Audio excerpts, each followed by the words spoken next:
Hey guys, here is another quick tutorial. This one is for 8 angle pose, so another arm balance, and I'm super excited to share it with you guys. This is a super fun, super funky arm balance.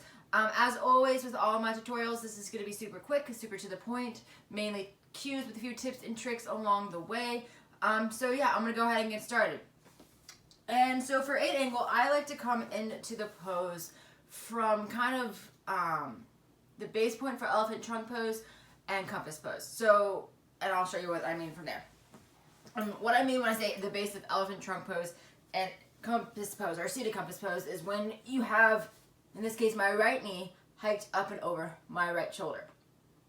And so from this position, you can take it into seated compass, you can take it into elephant trunk pose, you can take it into 8 angle, and 8 angle is where we're going to go. So when you're coming into the pose and getting ready for it, really make sure that this right leg and right knee is up and over your shoulder.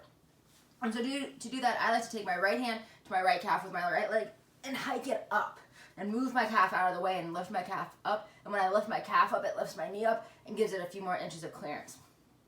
And so from here, what I do is I place my hands down on the mat about shoulder width distance apart, and I lean forward just a little bit and I lift up my left foot.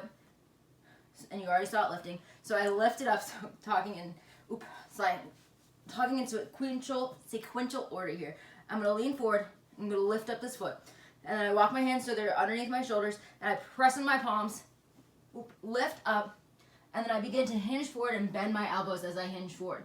And as I hinge forward, my elbows come to 90 degrees like chaturanga arms. And my right thigh is now resting on my right elbow. And bam, I'm in the pose. You can keep your knees bent for as long as you need to. You can also extend out your legs if you have happy hamstrings and play with your balance. And to come out of the pose, I just like to lower down to the mat. You can also shift your weight backwards a little bit, come down to your bottom if you want.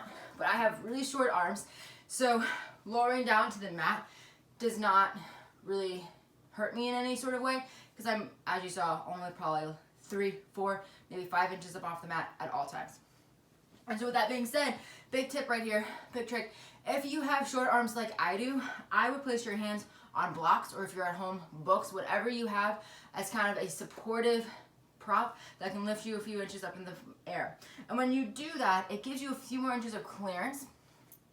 And so if you have bigger thighs, that helps you not have your thighs resting on the mat, and it just gives you, like I said, a few more inches of clearance.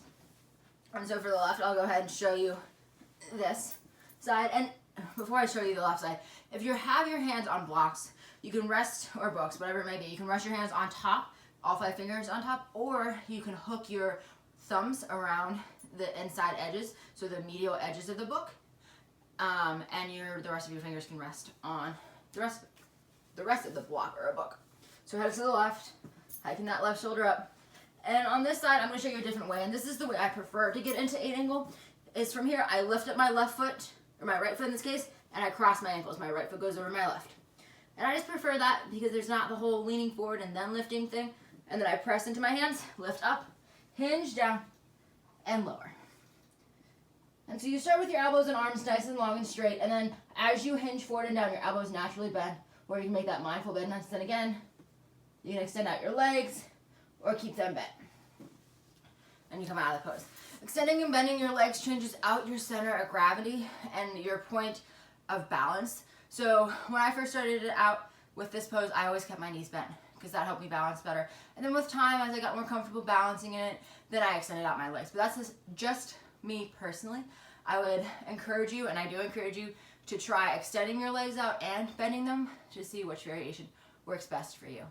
So as always, I hope this tutorial helps you with your arm balance journey and helps you with your 8 angle pose. And I hope you have a great rest of your day. Namaste.